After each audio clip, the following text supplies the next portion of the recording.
నేను 40 ఏళ్ళ సంజ ఉంటున్నాం. 40 ఏళ్ళ నుంచి ఇదే రేకులు ఇంట్లో ఉంటున్నారు. ఇదే అవుతారం. గత ప్రభుత్వం ఇప్పుడు కేసీఆర్ ప్రభుత్వం కావచ్చు, ఇవన్నీ చాలా ప్రభుత్వాలు ఎప్పుడు కూడా అడిగే ప్రయత్నం చేయలేదు ప్రభుత్వాలు.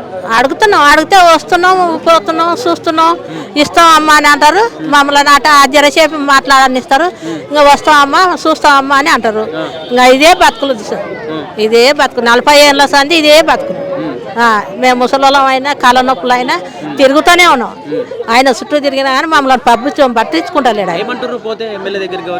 చూస్తామమ్మా, వస్తామమ్మా, మీ బయట మేము చూస్తాం అంటారు. అది జరసేపు మాట్లాడతారు సార్. ఇంకా ఏది ఇంతవరకు పని అనేదే లేదు. ఆ ఇళ్ళకు మేము వచ్చినప్పుడు, ఆ ఇల్లు కట్టినప్పుడు మా ఇల్లు కట్టేది అసలే వాళ్ళని పట్టుకున్నారు కానీ మమ్మల్ని అట్టేనే లేదు. ఇదే అవతారం, తిరగడం తిరగడం తిరగడం తిరగడం ఇదే అవతారం. ఎమ్మెల్యే కూడా చెప్తుండట మీకు సానుకూలంగా స్పందిస్తాడు, మీకు గట్టిస్తామని చెప్పేసి. ఇప్పుడు వచ్చినట్టు ఎమ్మెల్యే ఈ మాట అంటున్నాడు సార్.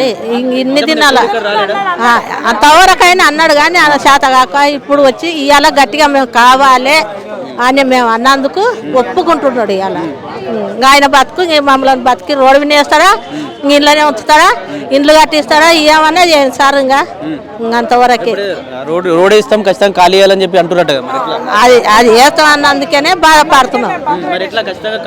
మాకు కావాలి, మాకు ఇండ్లు కావాలి, మళ్ళీ ఏడా బతుకును మేము రోడ్డు వినేస్తావా, నువ్వు రోడ్డు వేసినాక ఉన్నవి ఎట్లనో మేము అట్లా బతుకుతున్నాము, అడక తిన్నా బతుకుతున్నాము అని చెప్తున్నాం సార్. అంటే మీకు ఓట్లు అడగడానికి వచ్చినప్పుడు ఎమ్మెల్యేలు కానీ ఎవరైనా వచ్చినప్పుడు మీకు ఆమె ఇచ్చిరా, మీకు ఇల్లు కట్టిస్తామని చెప్పి ఇస్తాం ఇస్తాం అంటున్నాం.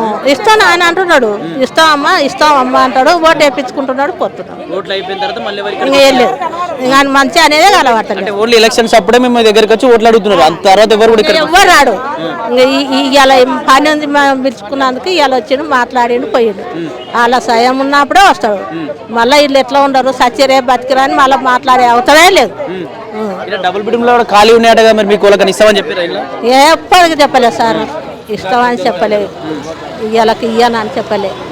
ఈ ఇల్లు అయితే రోడ్డు వేస్తామని. కుటుంబాలు ఏమో పెద్ద అయితే ఉన్నాయి, పిల్లలు పెరుగుతా ఉన్నారు, పెద్ద అవుతారు. మరి రేకుల ఇళ్ళలో కావచ్చు, బాత్రూమ్ ఎట్లా ఇబ్బంది కావట్లేదు? ఇబ్బంది అవుతుంది సార్, ఇబ్బంది అవుతున్నాయి మాకు. లేడీస్కి ఇబ్బంది, మగవాళ్ళకి ఇబ్బంది, పిల్లలకి ఇబ్బంది.